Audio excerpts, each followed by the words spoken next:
And welcome back. I'm actually going to pre-record this for Monday. Makes it easier in the long term for everything else. And this is the first official Halloween of October, so it only makes sense to make it a Halloween one.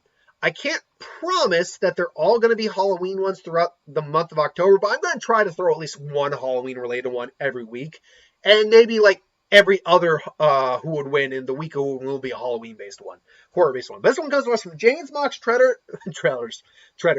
There's a reason for that slip.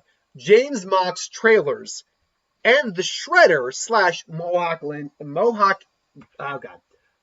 Indians, Blood Indians Never Lie. Basically, Mohawk changed their name to the Shredder, so that's why I just wanted to emphasize, I know it's you, buddy. It's all good. And you asked the question, who won the fight, the Creeper or Pennywise? Now, this is, I've done these guys so many times. So the Creeper, we don't know truly what the Creeper is. Is he a demon? Is he an alien? What exactly is he? What we do know is that every 23 years, for 23 days, he feeds. He gets to feed, and he hunts and he eats people. But what is he? It's theorized that he is a demon of some kind. And that the Creeper we see here, it's just body parts that the Creeper uses to function around. What the actual Creeper seems to actually be the parasitic organism on the side, the fin, not a flail. I know what I'm trying to say. Not bib, not the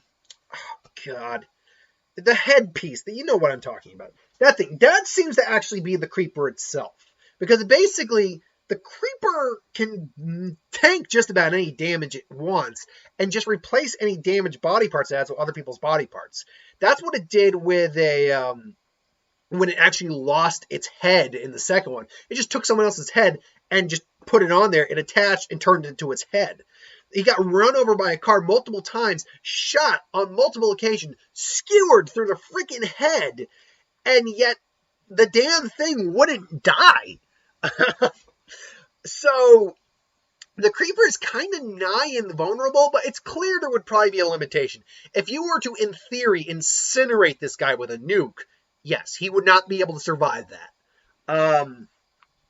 If you were to melt him down in acid or lava, he would not be able to survive. I mean, these are extreme examples, but I use those to demonstrate the fact that the Creeper probably isn't all-powerful, all-regenerating, all that. Because the Creeper can still feel pain, too. We've established that the Creeper does feel pain. He can be hurt. But the form the Creeper seems to take is this reptilian-esque, demonic-looking entity. It's able to smell fear with the third nostril on its head. Smell emotions, particularly fear. And it senses frill! Sorry, I just had one of those moments. Like, it was a frill. That was the word I was looking for. Frill. I'm just happy with myself now. I remember the word. It smells out the individuals whose body parts it wants to consume to replace its own.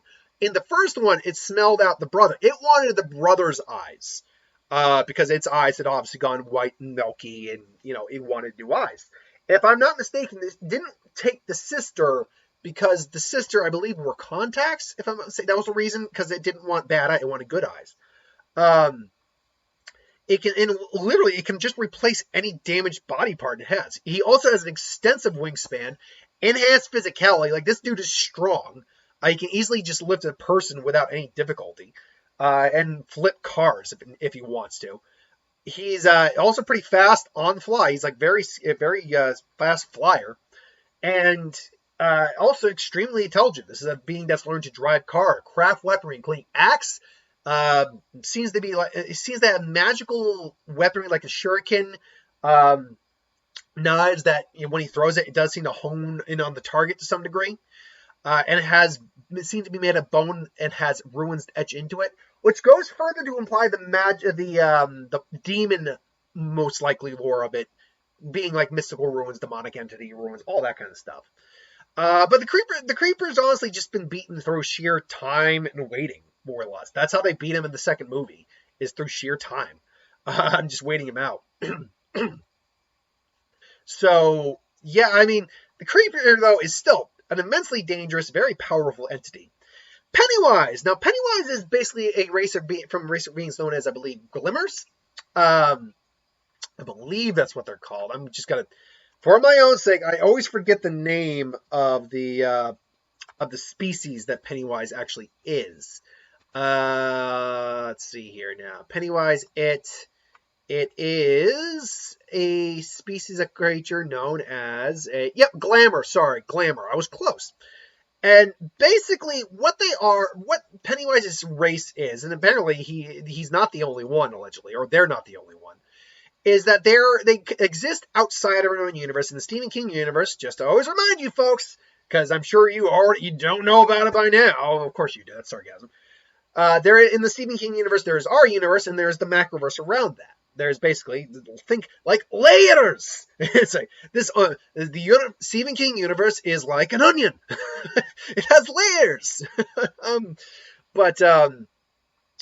Yeah, and so it comes from there. Its true identity is unclear due to its shape-shifting abilities, being from another universe. Its real name and species are deadlights, but few know of this, which is why it's referred to as it. And that's the thing. Pennywise is actually, its true form seems to be the deadlights themselves. Now, Pennywise, though, when on Earth, likes to take the form of things that scare you, particularly Pennywise, the dancing clown. Pennywise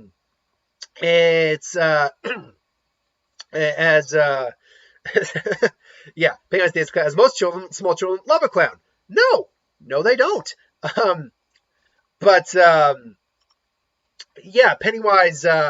Pennywise basically takes the form of a clown, and it is limited by the physical form it takes. It can still be harmed because it takes a physical form like that. But Pennywise is more than capable of, manipulating and defending itself when it needs to.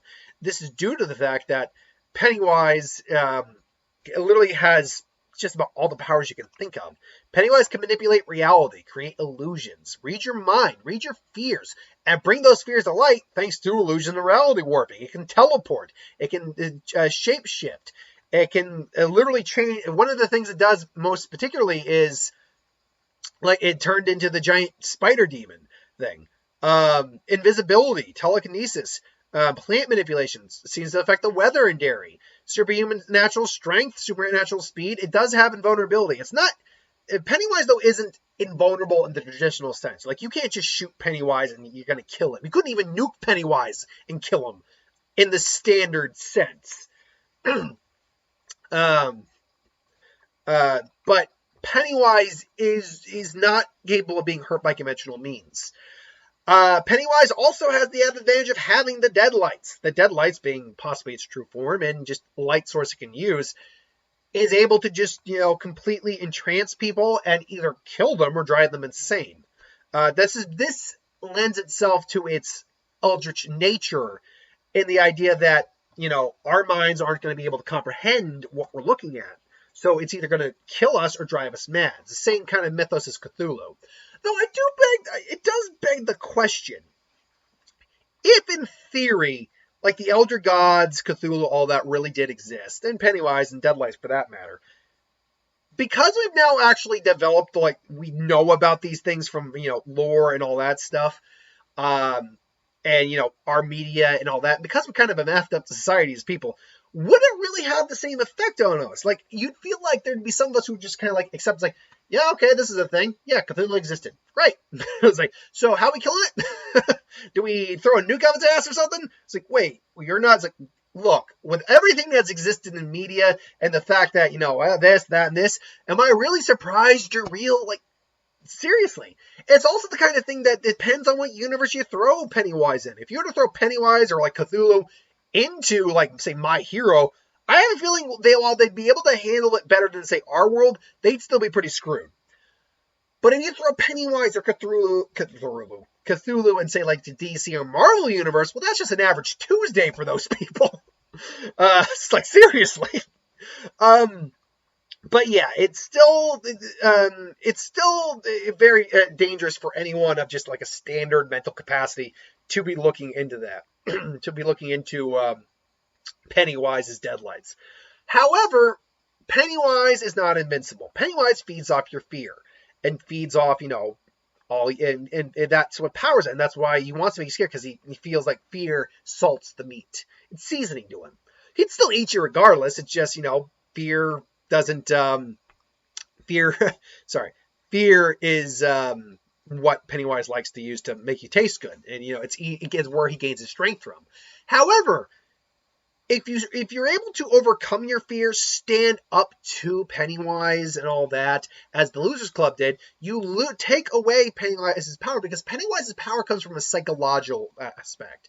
If you don't fear Pennywise, you take away Pennywise's power and give your strength. You're not like getting super strong or anything, but you take away the power. Look at what actually happened, and I use the movie, even though the movie isn't technically canon to the book. It is based off the book, obviously.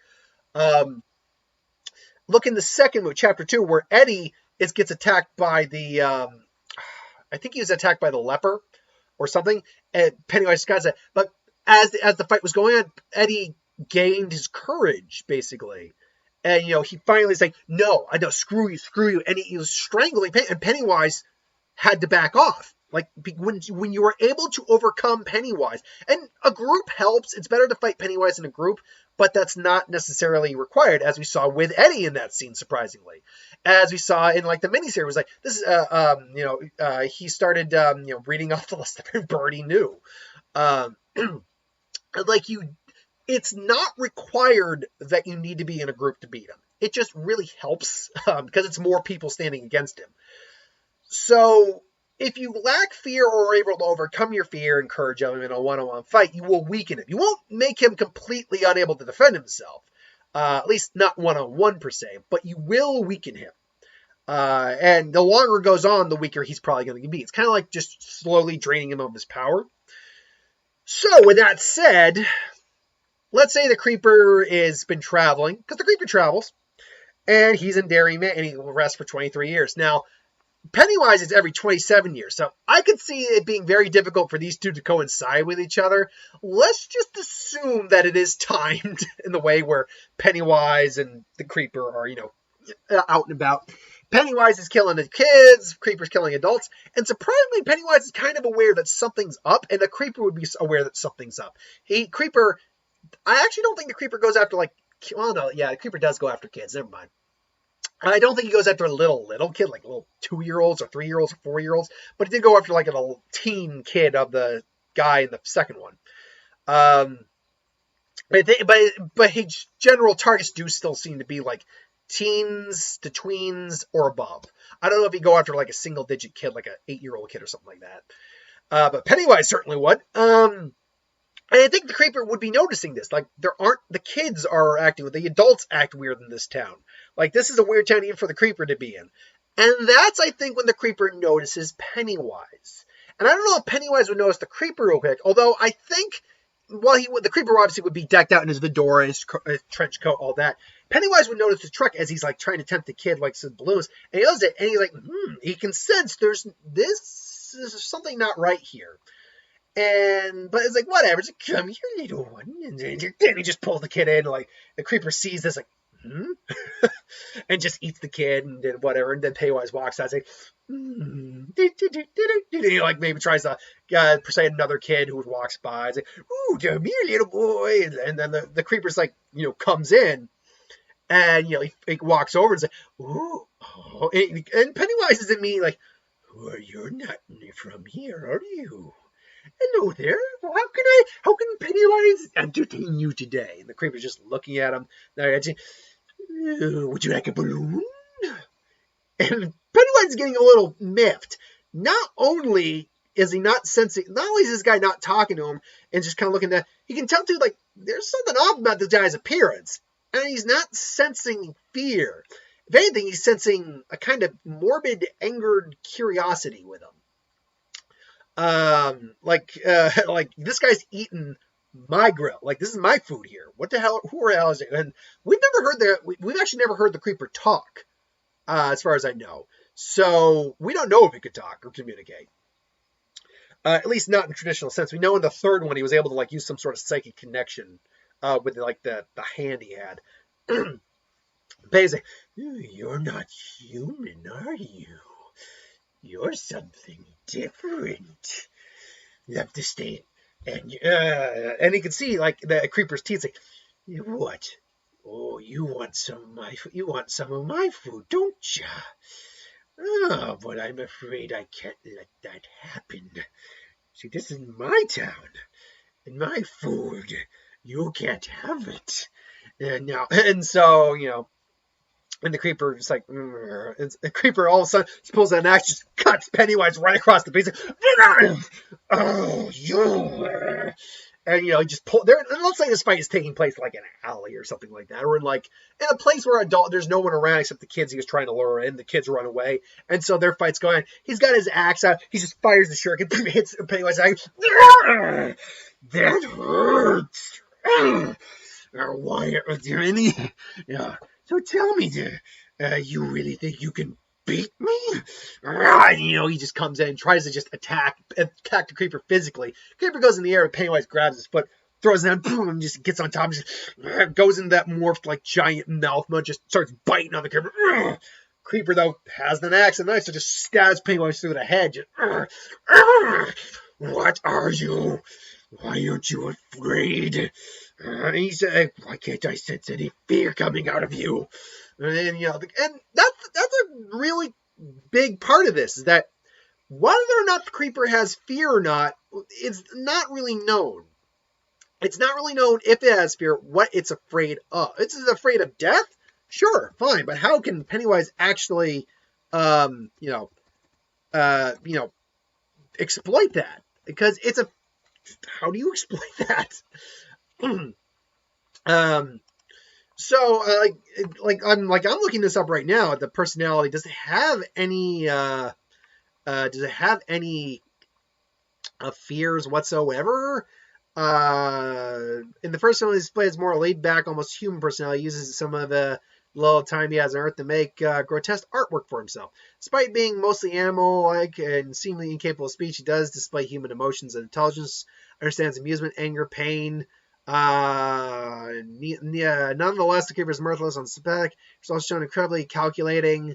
Another strange as a somewhat heartless evil. Creeper does not seem to kill indiscriminately, only going after people he chooses. And I think that's a big thing.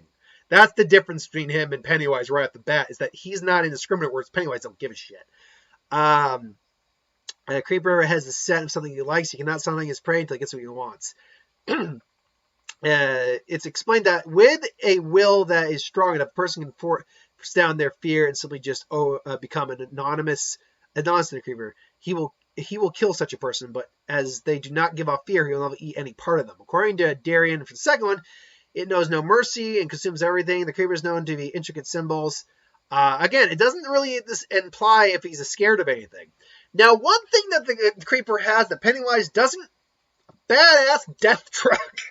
Because, and I think that would be one of the big things here, is that the creeper would, use his truck. It doesn't see him drive on his own, but he would lure Pennywise to the truck if he could. So the fight goes on, throws Pennywise to the truck. That's when, the hook chain comes out, stabs Pennywise, and pulls him forward. The truck's, he brings him in the truck and starts messing him up. And, the creeper, is just smiling and happy. All of a sudden, though, Pennywise bursts out of the truck in this giant spider phone. I will kill you. I am a leader of woods. You're nothing. And the creeper's just pissed. Fine, just flies up, and now it's basically like a flying demon man with an axe and weaponry, fighting a giant spider coming at him, claving at Pennywise. Pennywise hits him, just stabs him right through, rips him apart. And he thinks the fight's over. He just ripped him apart, and there he is. So as Pennywise is just reforming, he's weak. Pennywise hasn't eaten anything in a little bit now. He's used up a lot of his energy from that last meal. And he's been fighting a guy who has not displayed any fear of him. He wasn't feeding off anything. So he's just hungry, need food. And all of a sudden, the axe comes back again, just right deep into his spine. And the creeper's just crawling, and his body basically finally just reconnects with itself. And somehow through a mental link, because I think the creeper can do this, connect him mentally. So he can be and say, "So who's afraid now?" and just looking deep and looking in Pennywise's eyes. Pennywise finally sees this guy for what he was, and it just roars in Pennywise's face. And Pennywise is actually scared of this thing now, I think, because he can't put this guy down. Most of the time, he's the guy who can't be put down, and he can't put this thing down, and it's actually scaring him. And he basically just he does the same thing that Pennywise just rips him apart, and Pennywise is like now trying to get himself back together. Creeper just ripping his limbs off. and just looking straight in his face and just, and basically just throws him down a well. And he just throws the body parts in other places, all that. And he holds on to some of them and whatnot. I think that's ultimately the problem that Pennywise has over the Creeper. Is that while Pennywise is nigh invulnerable, Pennywise still has a weakness that can be exploited due to, its will over will, lack of fear, all of that. The Creeper doesn't have that kind of weakness. There is no real defined weakness except maybe the frill. And even that is not truly known. So despite Pennywise's nigh immortality and everything he can do, when he's up against individuals who can't, who don't fear him, and who do not let him push them around, then it becomes very obvious that the Pennywise is in a very bad spot, particularly against individuals who, man, I'm really struggling with my words today. Individuals who also are kind of like nigh immortal. So I think just through a battle of attrition and eventually scaring the crap out of Pennywise, I think the Creeper wins this fight. That is just my opinion, though. I'm sure I'm going to get a lot of people who disagree, and that's cool. Totally cool. Put it in the comments below as to why you disagree. But if you agree, that's cool, too. It's just opinion. We're all friends here. But that's my thoughts. I go with the Creeper. Thanks for watching. Hope you enjoyed. Like, comment, share, subscribe. As always, if you want us to review something, put in the comments below. Let us know. We'll do a review of it at some point. Hit that bell if you want to be notified. Thanks for watching, and I'll see you later.